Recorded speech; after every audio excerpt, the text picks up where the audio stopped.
Welcome to the Crypto Gaming Institute podcast. I'm your host, Ben, and today we're sitting down with the OGs, the big dogs, Skyler and Elijah from Dojira. Gentlemen, how y'all doing today?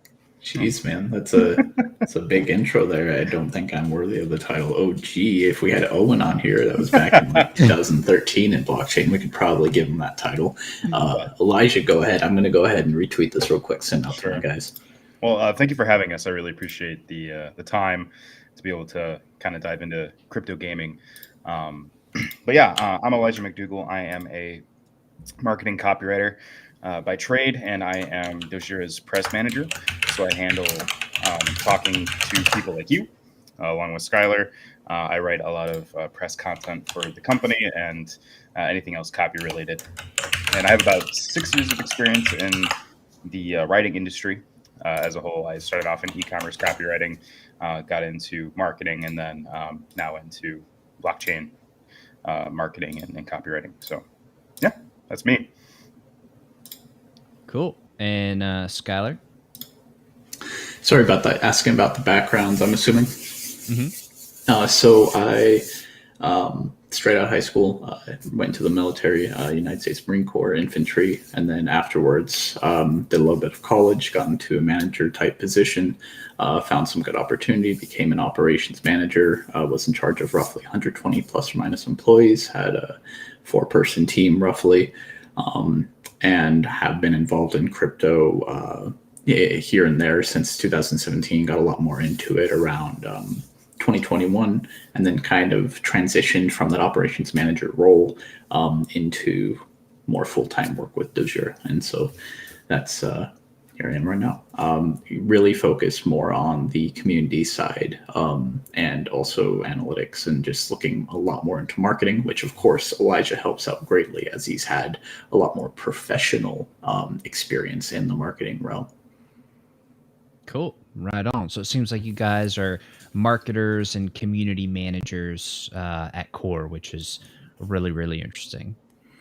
Yeah, I mean, if we had Owen on here, we'd be able to talk at length a lot more on what he's done. I can still, if you want to. He's like Unity Dev SDK lead with Zendesk. He's worked with crypto since 2013 on not only Dogecoin implementing Digibyte's gravity shield algorithm to help like the miners and such, but also he's been like, he played around with some of the first iterations of blockchain games, which didn't really, weren't really that great because they were using Bitcoin and other type of, Yeah. I mean, Owen has over a decade of experience in between blockchain and, enterprise software stuff. So, I mean, this guy, he knows what he's doing. You ever sit in a room with him and hear him talk, speak with other engineers, and you're just, he's definitely somebody who understands what we're doing, like inside, outside, upside down, the entire thing. He's got it in his head. So no slouch in the skill department there. Right on. So let's talk a little bit about the origin story of Dojira and how like what is it? How did it come about? And what's the goal? What's the mission here?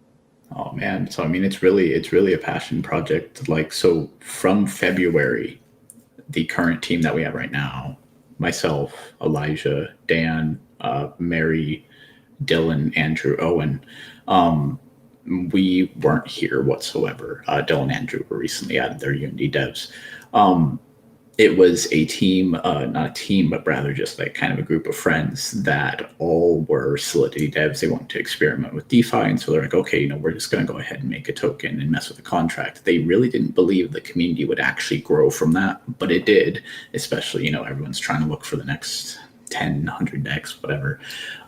And so a community was formed around that, and they didn't like that. They were like, it's getting too big for me. I want to pass off the torch. I just want to abandon it. And Owen actually was talking to them at the time, and he's like, why?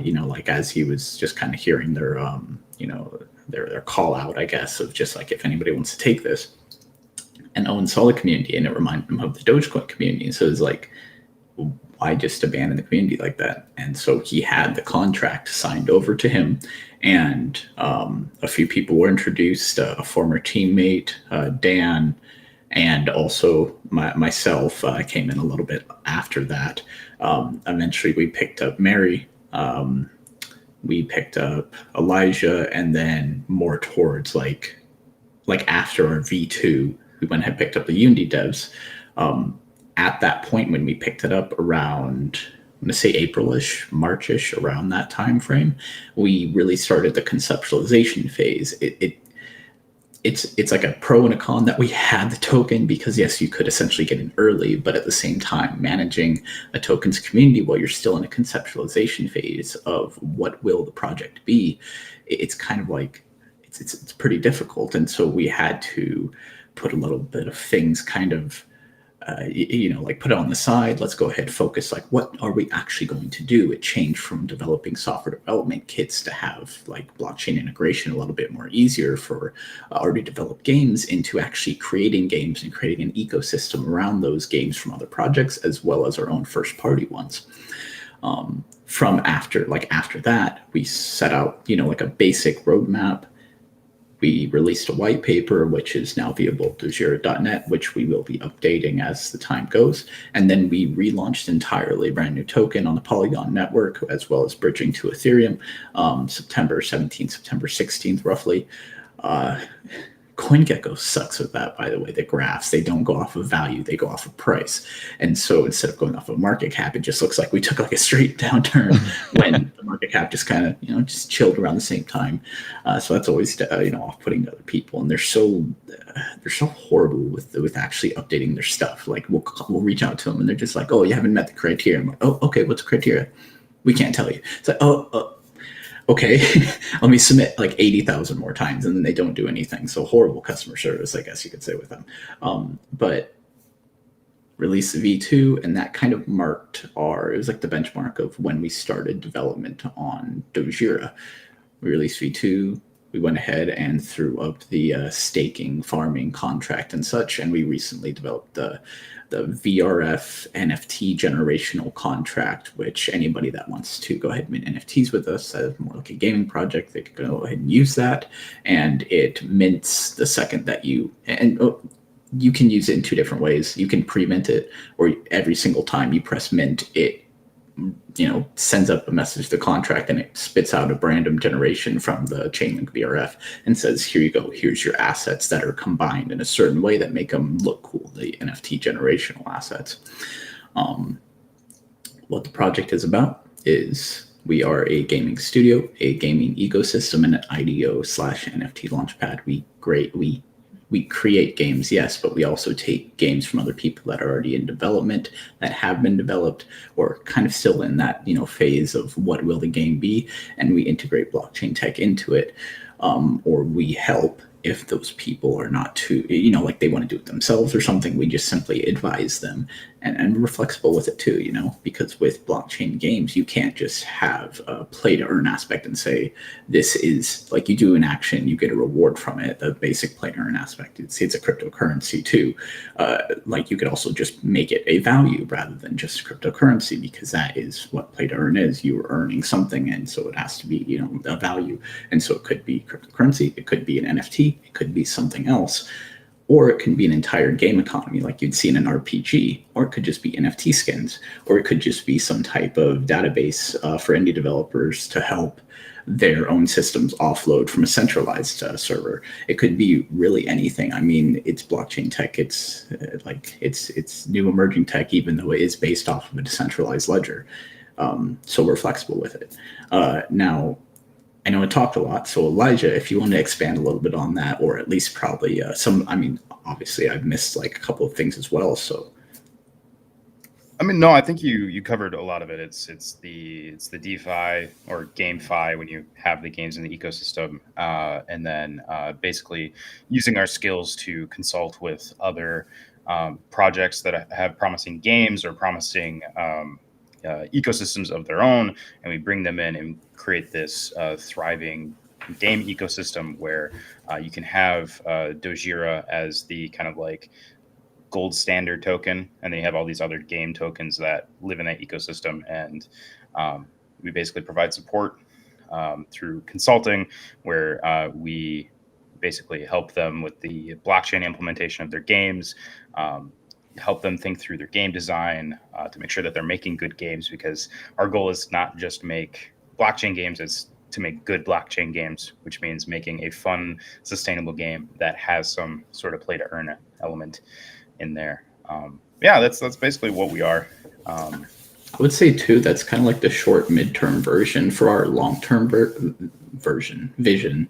That's like the short midterm version for our long-term vision.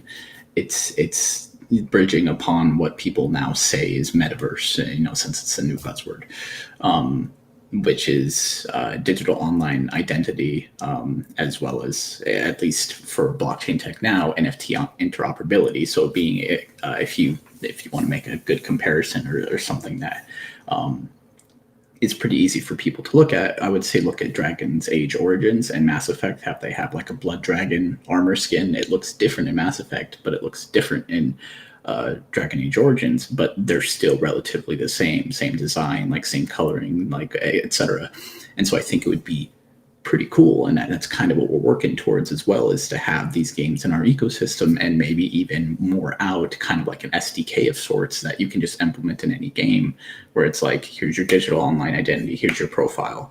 And Owen hates when I do this, like going further into like dream mode as opposed to what's realistic and in time frames. But I think would be pretty cool too is to have achievements and other things. You have Steam, you have Xbox Live, you have all these other profiles, and just how about you make all the games into one profile? Here's all your achievements. Here's your little avatar. You can make it into whatever. It doesn't even have to be about money. It's just, here's your thing. Here's your like profile. This is you. This is who you can are. Yeah, exactly. You can transfer it everywhere. And then maybe over time, maybe NFTs can follow that suit too. You go buy something off of OpenSeas, or you get something cool that you earn in game, or you create something and now you're a virtual blacksmith, and that's like your job now. It's quite literally to gather resources and sell these items and as NFTs. Is like, here's this armor set that I made. It's pretty cool. And, I have the skills to do it. Over time, I hone these in the game or whatever. I've collected enough resources. I've advanced the skill tree, and then being able to grab that armor, that golden dragon flaming armor, and then transfer it over to Animal Crossing, and now it's a flaming dragon golden suit or something. But long-term vision is definitely, I guess you could say, kind of metaverse approach, but it's also to have the Dojira token at the center of it, but also allowing these other projects to have their own tokens so they can have their own legs as well. So really just empowering through blockchain tech, as opposed to just, you have to use Dojira token for your game. No, it doesn't matter. You're using it. It's like, why just let other people like develop with their own token, with their own items, and we'll just help facilitate, just how to use it properly and such. Totally. So let's jump back a little bit, because I think what's interesting is it seems like there was an initial buzz early on in the life cycle of the project, and then it seems like there was a pivot of ownership, right? Yes. And whenever there's a big change like that, I mean, that must be a PR nightmare, because people are like, absolutely. Oh my God, change, what's going on, right? So was the idea in the beginning gaming, or was that the pivot once kind of the new regime took over? And what was the reasoning behind that? There are 1,000,000,001 use cases of this technology, and a community is precious. So why was the decision made to go towards gaming as opposed to anything else? So at the very beginning, there was no plan. It was just one of those classic, hey guys, I made a token. What are you doing with it? I don't know. It's cool. Like in the beginning, everyone's just like, here's this cool token. Go invest in it. Why is it going to go up? I don't know. It just will. And so that was kind of the concept. And then people tried to as just time went on, they looked at others and they're like, oh, they're doing a MetaMask version. They're doing a wallet. They're doing a swap. Let's do that too. It's like, Owen came in and he just said, what are my experiences? What can I contribute? And then we just base it off of that pretty much, because the former team member was also a Solidity dev. Owen is Solidity, Unity, whatever other code. I'm not a technical person, honestly. He's worked with SDKs and obviously game development, like I said, Dogecoin and everything else under the sun, blockchain related. And so he's great at that. And so he's like, what am I good at? I'm good at games. I'm good at Solidity development, blockchain code and such. So I'm just going to combine these, and that's naturally turning into blockchain gaming, where at the start it was SDK development, which again, he is fine with because he's worked with blockchain and he was a lead, I can't remember the name. I think it's lead tech or lead something. He was leading a team pretty much. He was in charge of the team at Zendesk, creating software development kits. And he's worked with companies like Rovio, which has done like Angry Birds, pretty much helping them kind of mesh that software development kit with their Unity assets and their code and et cetera. So he's good with that. So he's just, here are my skills, what I'm going to do with it. And that's kind of how we pivoted. I mean, like, then the community just went around and they're like, all right, sweet, let's do blockchain gaming. And they've been with us ever since. And, you know, obviously lose some people, gain some people, etc. But I've seen a lot of people that just show up and they believe in his experience and then they just disappear and they still hold and they just kind of, in essence, chill, don't even lurk. Some lurk, as you see a lot of people do. But yeah, I hope that answered your question or questions. Yeah, totally. So then you make the pivot and you then start to like develop a product, right? Mm-hmm. And one of the things that I think is going to be a very rude awakening to a lot of projects is when they make a big promise and then they don't ship and then they're going to get crushed and they're absolutely going to go to zero. Mm-hmm. So going from, okay, this is mostly hype to, okay, now we have a mission, we actually have a focus and a goal, to now starting to build products and then, you know, eventually got to ship. Like, how did that actually go internally from like okay, we're just building a community and building, you know, to now, okay, let's build something that's real? Like, how did that actually happen and what's the progress of that? Yeah, I mean, I think the thing we learned real quick was to not announce anything until it was done. Yeah, or that's more or less confirmed. Because we had enough times where we would say, oh, we're doing this thing, and then it fell through. Especially early on, we had, you know, some, and this was before I was actually on the team, but I was a holder of the token back in March. We had some early partnerships that we had that didn't pan out.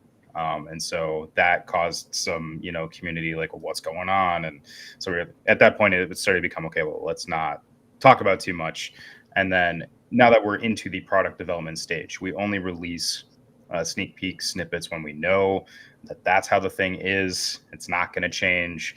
And we like to keep our timelines as vague as possible. Internally, we have all of our timelines, but we don't give into the pressure to kind of give, you know, vague dates and timelines and things to the community, not because we don't want to, but because it protects us, as Skyler said, from kind of that buy the rumor, sell the news kind of stuff. And then also allows us to account for any problems we might run into, because when you're making video games, things happen. You might have to go revise some code. You might have to remake some assets. Some game design things might change. Not saying that any of that's happened here, but just, you know, we know that product development takes time, takes revision.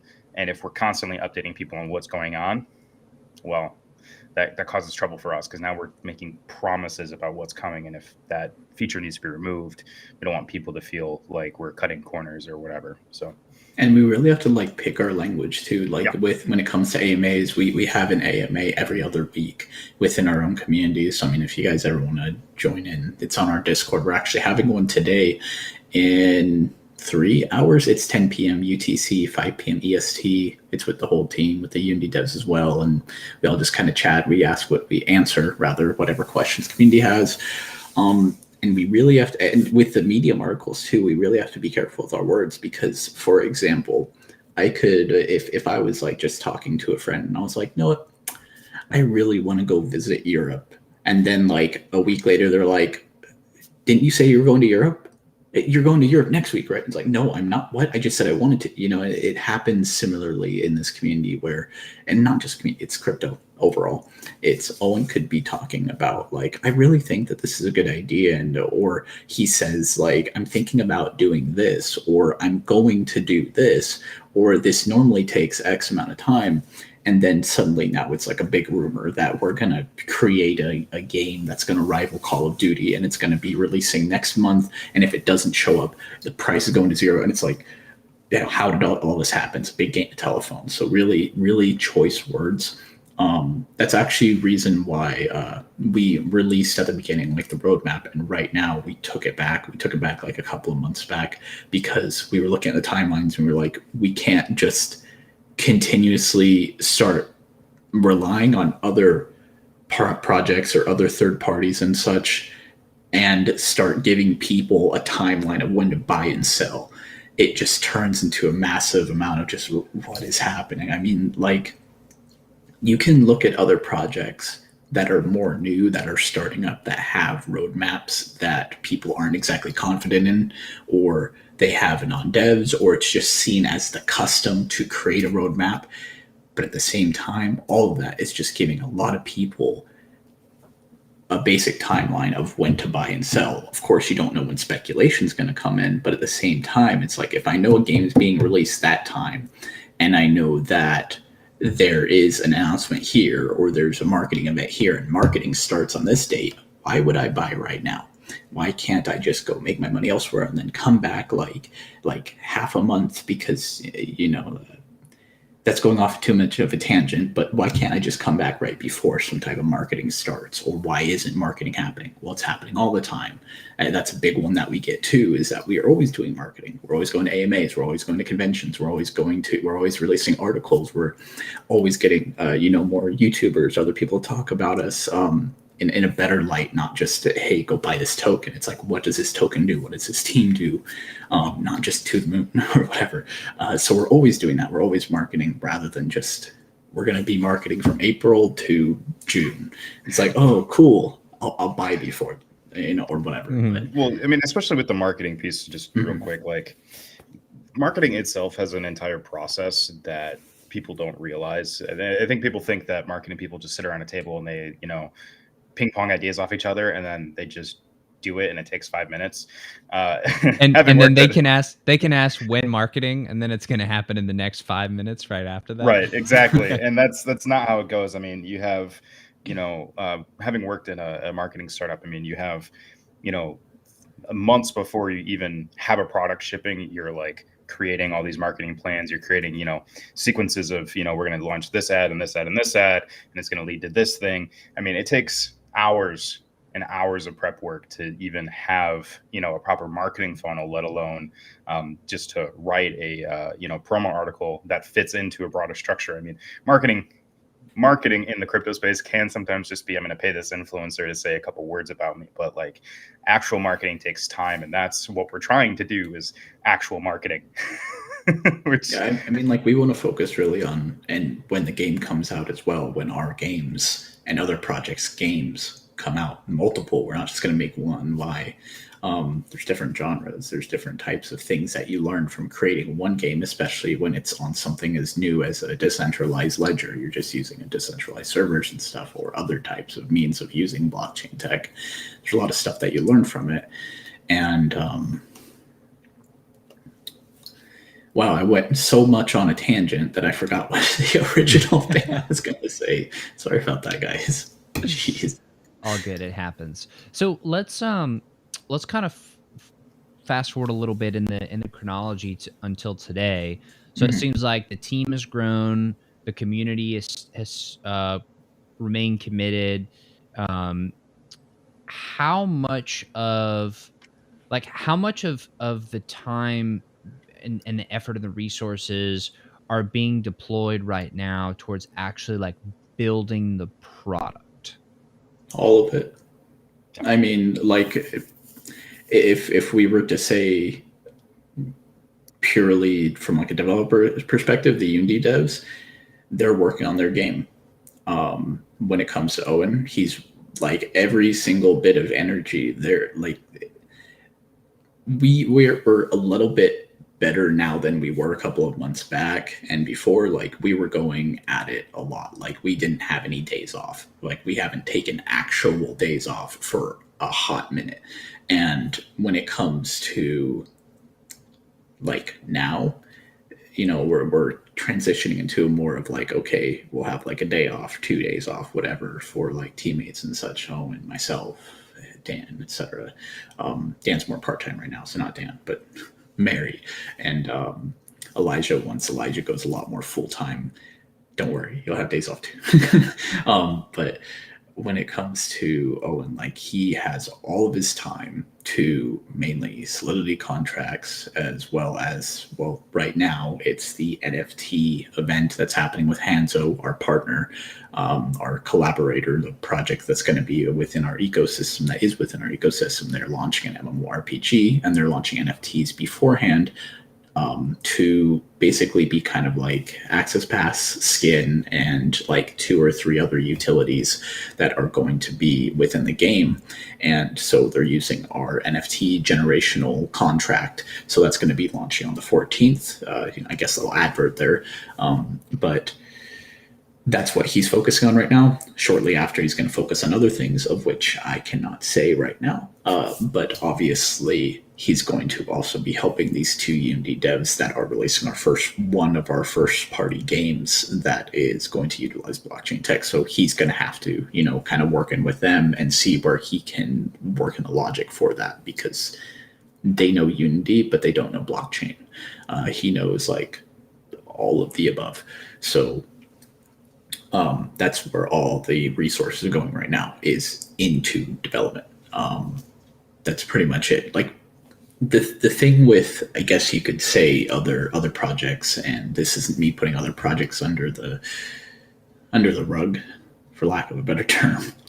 Great rug blockchain.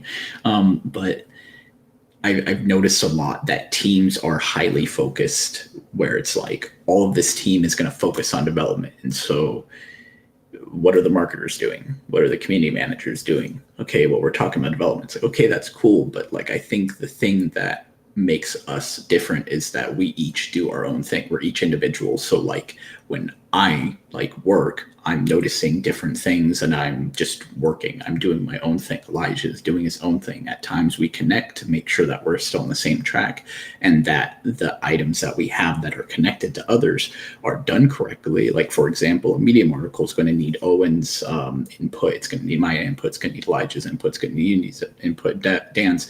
But I'm not necessarily doing the Medium article, so I don't have to care about them. I'm doing something else. Elijah's doing something else. Owen's doing something else. The majority of the time, we're all just individually doing our own work, as opposed to, as a team, what are our visions? No, like, I know what I have to do. Elijah knows what he has to do. Owen knows what he has to do. So we're just going to go ahead and do it. So when it comes to resources, it's really individualized. But when it comes to what we're doing overall, it's working on development, Solidity contracts, Unity dev work, a lot of other stuff I can't say. Partnerships, we're always looking at other people, we're always talking to other people. I recently just got off a meeting with somebody else, of which I can't tell who they are, publicly, but we're always doing something, each individual, to our own kind of skill set. Cool. So let's talk a little bit about just the idea of blockchain gaming in general, and like, as people who are working in a specific project, like, what are you guys get excited about the future of crypto gaming and the metaverse, and like all of this whole really cool and totally random and very vague and ambiguous space that we're all in? I'll start on this one. One of the things that I really care about, and I think a lot of gamers care about, is that feeling of like intense monetary loss when you've bought all your DLCs, you've maybe bought all of these different in-game items like skins and stuff. Like, if the servers go down, they're gone, they're whatever. You don't have them anymore. And they're not useful. And so I really am drawn to the ownership and the interoperability of assets. I realize that like the broader metaverse probably isn't going to have the ability to take your skin to every single game, but if you have studios that are working together, you can create that interoperability between those games, and so you're able to have your ownership of your items. And even if they personally don't have any value, I want the ability to be like, I still have this. I don't have to just remember it from a nostalgia perspective. Like, I'm a big Apex Legends player, or at least I was, and so I have a lot of skins that I've bought over the years.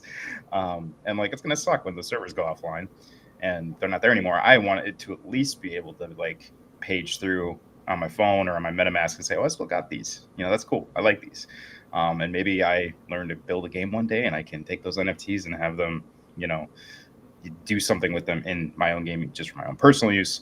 I know that has IP infringement issues, which is not what I'm advocating for here, but just in general, I think it's the ownership aspect and the interoperability that excites me in the limited breadth that it's able to exist. I think one of the things that companies need to be a little bit more upfront with is the fact that the universes that they're building aren't as flexible as they say they are.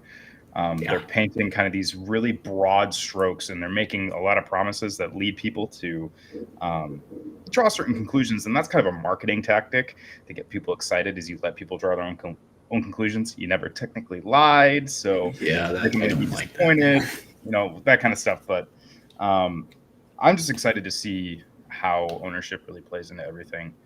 How about you, Skyler? So personally, when it comes to blockchain tech, blockchain gaming and such, play-to-earn aspects, nothing really excites me when it comes to that. It's mainly just what will come from the games themselves. I mean, like, we are mainly focused on, yes, what will make a game fun? Will this be fun? And then from that point, like, should we release it if it's just mainly about blockchain? No. Like, once we want it to be fun, I am excited about the stories that will come eventually from it. Right now, we're still stuck on, sadly, some clicking games and some like temple run stuff. It's like, I don't want that. Like, I want a story. I'm a very big fan of the Elder Scrolls series. I'm a very big fan of Fallout, Call of Duty when they had the campaigns, Battlefield when they had the campaigns. I really like a good solid story. I like lore. I'm a big fan of the 40K universe. I like things that have backstory to it that essentially, like, you can say that this character has all these things in his past, and it's like, I don't know, like, I see it as a lot more relatable, as well as just, I don't know, I like it. I like learning about that type of stuff and reading it and knowing about it. It's just, so I'm excited about what's actually going to come from it, what people can build, because so far I've seen really crappy story building from almost everybody and not fun games. I've seen this one where it was like, there was once a baby fox and then he got a special power and now he's Turbo Inu Fox. And it's like, I want to destroy this game. Like, I want this to not exist. Like, sorry to all Turbo Inu Fox holders out there if you do exist. But yeah, I want something that actually has some backstory. And, keep in mind that first iterations, I do understand first iterations of games. Like, if we come out with like a game at like right now or like in a couple of months or whatever, and it doesn't have a story, cool, I'm fine with that. But as long as we're not trying to, like, no story is better than a crap story, I guess you could say. I don't want Turbo Inu Fox powers or whatever. So on that point, because I totally agree, like the lore does so much to actually make something real. And I think that's what we all are looking for with games, is we're looking for something real. We're looking for an experience. One of the, I think, the best examples of that in the gaming world right now is League of Legends. I mean, there's such rich lore behind the game that they turned around and launched Arcane, their Netflix series, and like, that was a game changer. And it's all based on the lore it's all based on the lore behind the characters and behind the gameplay. And it's accessible to everyone. So people are going to watch the show. They're going to be like, oh my God, this is amazing. Then they're going to go play the game and they're going to get hooked on it. Or the people who already play the game are going to be like, oh my God, I play these characters and now I can see them. So that's so rich. When it comes to the ecosystem that y'all are building, how are you thinking about lore as far as how to make the games like because lore is like the glue that holds everything together, right? So for the games that y'all are developing, is there going to be a common thread of lore between them where each game is like a part of the same universe together or something? Like, how are y'all thinking about that? Yes and no. So no, as in the sense of the other projects that are going to be within our ecosystem, they're going to be separate. If they want to make a game with us and have shared lore, totally fine. If for some reason, if for some reason they want to have shared lore, cool. Let's go ahead and do it. Let's make a game that has that shared lore. With the games that we develop ourselves, we're not only going to be utilizing Jupiter Lighthouse games, which are going to be producing our first party games, but also when Owen creates games as well. It really depends on which games those are. But if they are part of a series, then they will have interconnected lore. We don't want to be stuck on just one genre, which I know that you would essentially be able to branch off of different genres and still have the same lore, Halo, RTS, FPS, as well as, I mean, you could actually probably make an FPS RPG with their stuff as well, which would be pretty cool. But when it comes to us, it really just, it depends on which games it are. But if they are a series, it will have, I can say for now that most likely would have interconnected lore. I would push heavily for that. I think that would be pretty cool.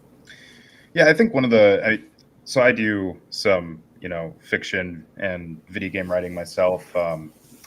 And I find that, building those stories is very compelling to me. It has to be planned at the outset in a lot of ways, or else you get some like weird shoehorning of stuff. Exactly. And I think, over the years, League has probably, I'm not big into League. I used to be when I was a teenager. But I'm sure that they've had points where they've had to retcon things that happened in the lore because they were making shifts to make it a multimedia franchise. But like that was the intention a couple of years ago, is they sat down and said, okay, we've got all this stuff. What are we going to do with it? We want to multimedia it. We're going to have, TV shows and books and, comics and video games and all this stuff. And I think that is the hallmark of a very successful, brand push overall, is to have all those avenues. And so it's definitely something that I keep in my head as, we're building things. And if at some point I do get a chance to pen a story for one of our games, I would be having those kinds of things in the back of my head. What can I spin off? What can I branch off? Where can I leave some threads hanging to create a compelling sequel to, a title or a spinoff, or maybe there's a different avenue like a comic book or something like that that we can tie into this universe. So it's definitely stuff that we're cognizant about, but also we are at a point right now where we just want to make sure that we have things that we can deliver. And when you start getting into multimedia headspace and like sequels and spinoffs, and like it can start to create idea bloat and make it very difficult to see like, okay, what's the actual first step here? And so I think it's something that we'd be interested in. And I would like to see things built on the blockchain that have staying power that way. Because I think that's one of the things. A lot of people are building games that are very self-contained because they know that it might, die in 6 months to a year. And so if we can see blockchain gaming really take off, I think building with those long-term kind of sensibilities in mind would be, extremely powerful. Totally. So we're starting to get a little close to time here, so I want to be thoughtful with my questions. But I'm really curious, like, when do y'all see yourselves starting to ship product and games out? I know you don't want to give any sort of like date or anything, but like, are you close? Is it something where you're still in the beginning stages, knowing that for people who actually care and aren't just, just fudders looking to FUD, like we all realize that these things take a long time to do if they're going to be done right. But I'm just curious, like, where are we in the life cycle? Like, are we still kind of in the beginning stages, or are we getting kind of close to shipping? Or like, I'm trying to give you guys a way to answer it without having to like, put a target on your backs with. I can't say too much, but we are not at beginning stages. That would be in September.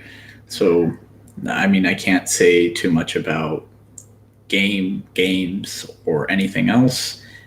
any projects that are associated with us that are attached to our ecosystem, they have their own thing. Again, we want to make it to where it's like it's independent. It's a decentralized ecosystem, but they are in charge of their own timeline. So, for example, one of our projects, Hanzo, they're going to be releasing their beta in March, and more to come after that. If you want to determine how long a beta from a normal launch takes and you want to do all those numbers, feel free. When it comes to us personally with first studio games, like Elijah said, if we are starting to release teasers and other things like that, that we have some pretty good work already done with that stuff. And if you look at our Medium article, there's some pretty good imagery there, but I'm not going to say anything else other than that. If you want to know more, though, you can jump into our AMA this day. That's going to be happening in, what did I say, 3 hours? Yeah, 10 p.m. UTC, 5 p.m. EST. There's also going to be a special something at DigiCon 7, which we're attending, of course, on the 22nd. That is DYGYCON. It's a kind of online virtual convention. Basically, you have an avatar, you walk around, you look at other projects. It's a convention, but you have an avatar. We're going to be, saying some cool stuff right there, and maybe you can learn more about it. But other than that, we cannot say too much of anything. But Owen is very keen, his favorite word, to release teasers and trailers and other imagery when you are very close to releasing a product, rather than like a year, 2, 3, 4, 5 years out or something. Yeah, totally. Yeah. So then, sorry, Elijah, did you have something you wanted to add? Oh no, you're good. Go ahead. Okay. So as far as like the different products, clearly you guys you're trying to build GameFi. You also have some existing DeFi stuff.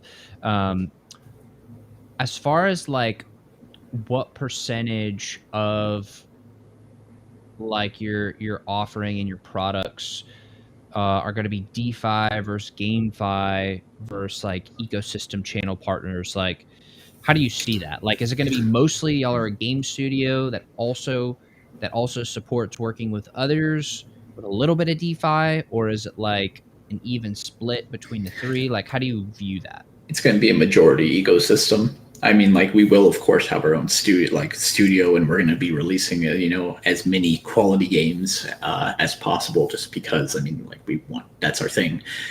That's Owen's passion. That's Unity Dev's passion. That's what Dojira is about, is making games. When it comes to the ecosystem, empowering through blockchain tech, it's pretty much as many people as that wants to come on board that we can handle, which, when it comes to integrating blockchain tech, they're going to be making the game entirely. Integrating blockchain tech is, if you are knowledgeable like Owen, it does require, time to do, but it's not like it takes 5 months to do or something crazy. It's jumping in at the right times of development and making sure that these things will work, whatever operations you want to have decentralized in the blockchain will work. It makes sense. It's sustainable. So if a team, like a big team of developers, Unity developers, came and they said like, hey, I made a game, I want it to be on the blockchain, or I'm currently in development of it, one can just jump in, and I can't give timelines of how long it may take, because that would just be absolutely ridiculous. It could take a day, it could take weeks, it could take a month. But considering that people would be doing their own projects, their own games, their own stuff, that would consist the majority of our ecosystem, because, I mean, they're doing all the work. We just have to go ahead and help them with that and then integrate them into our ecosystem, which right now, it just looks like staking. You can get their tokens or their in-game items like NFTs, which we'll be releasing soon, which would be an NFT farm. Essentially, you stake Dojira, you get NFTs. Right now, that's just kind of what our ecosystem is, as well as, this is our partner. In due time, we want it to be like interoperability and other types of interconnected systems through our ecosystem. So that's going to be the majority. Yeah, it's going to be the percentage of it. That's cool. So it allows you to kind of spread your bets between all of your partners within the ecosystem. so that if some, you have an investor that's coming in, they're betting on the ecosystem, not just the one.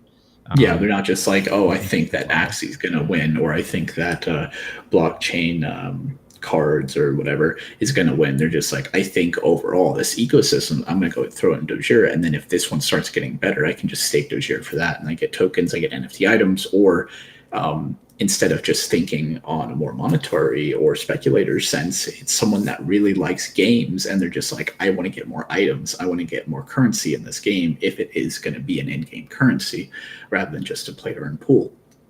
If it has a token, I could just go and get some Dojira and, oh, these guys are making a cool game. Sweet. I'm going to go and get some of their items. Oh, but these guys are cooler. I'm going to go ahead and use that same Dojira to stake and then just get those items. And now it's like you are essentially getting skins and other things from this like decentralized token. Totally. So let's talk a little bit about tokenomics then. So the staking rewards, are they paid out in Dojira currently, and then it's going to shift to paid out in NFTs, or like how does that actually work? And then are you minting more to pay out rewards? No, so it's completely a deflationary model. So Dojira has no minting whatsoever. Yep. There are times that we can like burn it just because, which is just essentially sending it to a dead wallet, which in my opinion is it's a hype thing, really. I mean, it just makes the token more valuable in the sense that if you buy more, it will increase more rapidly, but at the same time, it will decrease rapidly. So it's not like a burn makes the price go up, which I see as a common thing for some reason. It's deflationary. There's different types of staking. There's LP, which you can get Dojira rewards. However, there's also single, where you can stake Dojira and you can get, for right now, the Matic pool ended, which we did have a Matic pool up to where stake Dojira, get Matic. We have Fish, we have Banana from ApeSwap. And I don't believe we have Polydoja anymore, which is one of the other people in our ecosystem. Okay, that's done. So we always put up new single pools, and so the rewards that you get are those tokens. Over time, when we get more people wanting to do our LP or do their own LP, we could have essentially stake Dojira and Matic and then get rewards, like LP rewards from those other tokens. So it's a mix. Like you can get Dojira rewards, you can get other rewards as well. When it comes to the NFT farm, you could get, when we have Dojira NFTs, you could get them. We're picking up some Hanzo NFTs, so we can have that on the early iteration of the NFT farm. We're most likely, and I'll talk to Polydoja about it, but also get some Polydoja NFTs, throw them in the NFT farm. When we have other tokens, other projects that are within our ecosystem, we want to make those tokens and those NFTs available to the people. The tokens are pretty easy. We throw it in LP or we throw it in single. The NFT farm is going to be coming soon. That's kind of like one of the next things that we're doing. We're doing multiple things, but essentially stake Dojira, get whatever projects, NFTs, or our own. So it's both, all of the above. Awesome. Well, Skyler, Elijah, I appreciate you guys. This has been a lot of fun, and I really feel like it's interesting to hear like the timeline and the life cycle of Dojira and how you guys are thinking about it and where you're headed. I actually think that's the most exciting thing, is making the ecosystem bet. So wish you guys the best of luck, and whenever that the first game does come out, maybe come back on the show and we could talk about it with a lot more specifics. So absolutely. I want to do the whole screen share and just kind of play it, and then you can play it and whoever. So absolutely, Ben, and thank you for having us. Yeah, thank you. Absolutely. Appreciate it, guys. To everybody watching and listening, thank you all very, very much. Y'all are the best, and I'll see you all in the next episode. Take care now. All right.